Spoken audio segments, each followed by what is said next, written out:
നിരഞ്ജൻ, ഓണത്തിനിവിടെ തന്നെ ഉണ്ടാവുമല്ലോ അല്ലേ? ഇവിടെ ഉണ്ടാവണം. ഞാനൊരു വ്യക്തിയാണ്.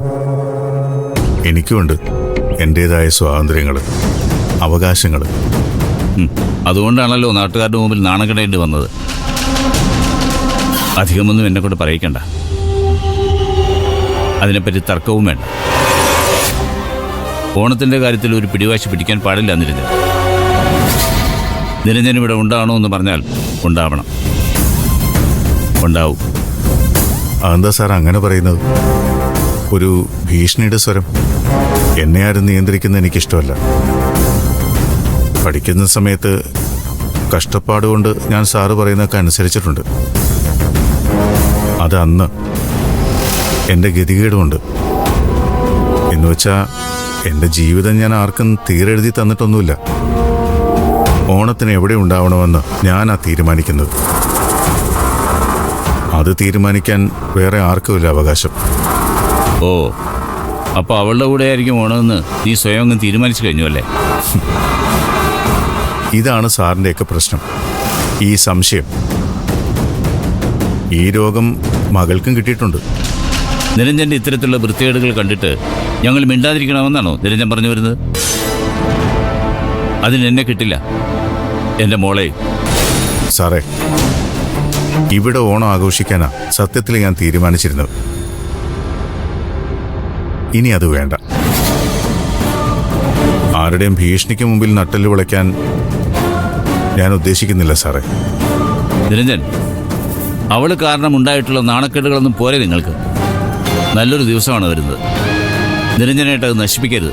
സാറേ, ആ വിചാരം ഉണ്ടായിരുന്നെങ്കിൽ എന്നോട് ഇങ്ങനെയൊന്നും സംസാരിക്കില്ലായിരുന്നു. ഇതിനേക്കാൾ മോശമായിട്ടും സംസാരിക്കാൻ എനിക്കറിയാം, പെരുമാറാനും അറിയാം. എന്നാലേ അങ്ങനെ ചെയ്യ് സാറ്. സാറിൻ്റെ ഉത്തരവുകൾ മറുചോദ്യം പോലും ചോദിക്കാതെ അനുസരിച്ചിരുന്ന ആ പഴയ മെഡിക്കൽ സ്റ്റുഡൻ്റ് അല്ല ഞാനിപ്പോൾ. ഗുരുദക്ഷിണ ഒരു തവണ തന്നു കഴിഞ്ഞാണ് സാർ. പിന്നെയും പിന്നെ അത് തരാൻ എനിക്ക് നേരം കിട്ടിയെന്ന് വരില്ല.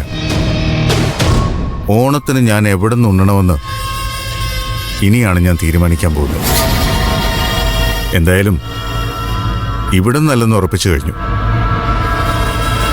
എല്ലാ മനുഷ്യരും സമന്മാരായി ജീവിച്ചിരുന്ന ഒരു കാലത്തിൻ്റെ ഓർമ്മയാണ് ഓണം.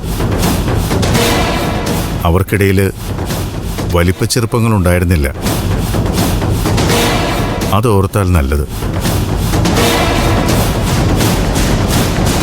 പിന്നെ മാലിനി മാത്രമല്ല എനിക്കുള്ളത്, അമ്മയും ഉണ്ട്. അത് സാർ ഓർത്തില്ല. അതാണ് നിങ്ങളെപ്പോലുള്ളവരുടെ കുഴപ്പം.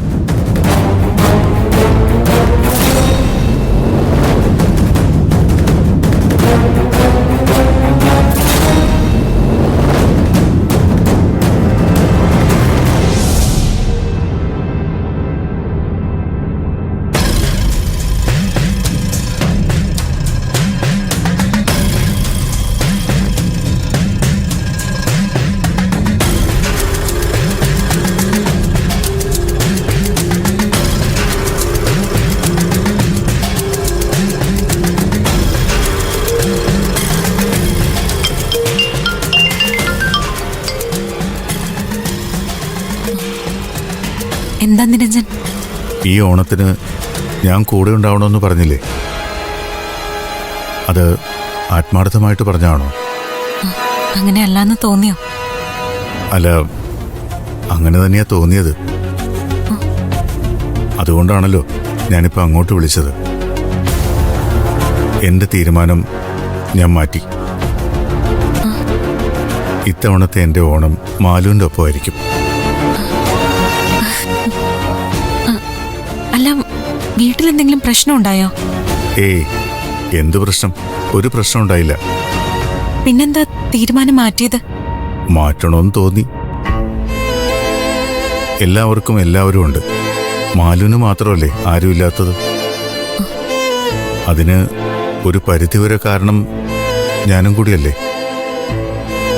ഓർത്തപ്പോൾ വിഷമം തോന്നി.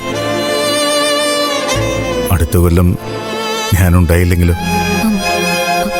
ഇത്രയും ചെറിയൊരു ആഗ്രഹം പറഞ്ഞിട്ട് അത് നടത്തിത്തരാൻ പറ്റിയില്ലെങ്കിൽ എന്നെ പിന്നെ എന്തിനു കൊള്ളാം? അത് വേണോ നിരഞ്ജൻ? അക്ഷരയുടെ ശാപം കിട്ടില്ലേ? അതൊരിക്കലും ഉണ്ടാവില്ല. അഥവാ അവള് ശപിച്ചാലും ആ ശാപം എനിക്ക് ഏൽക്കില്ല. കാരണം കാരണം ന്യായം മാലുവിന്റെ ഭാഗത്താ. എന്തോ പ്രശ്നം ഉണ്ടായിട്ടുണ്ട്. നിരഞ്ജന്റെ സ്വരം കേൾക്കുമ്പോ എനിക്കത് മനസ്സിലാവും.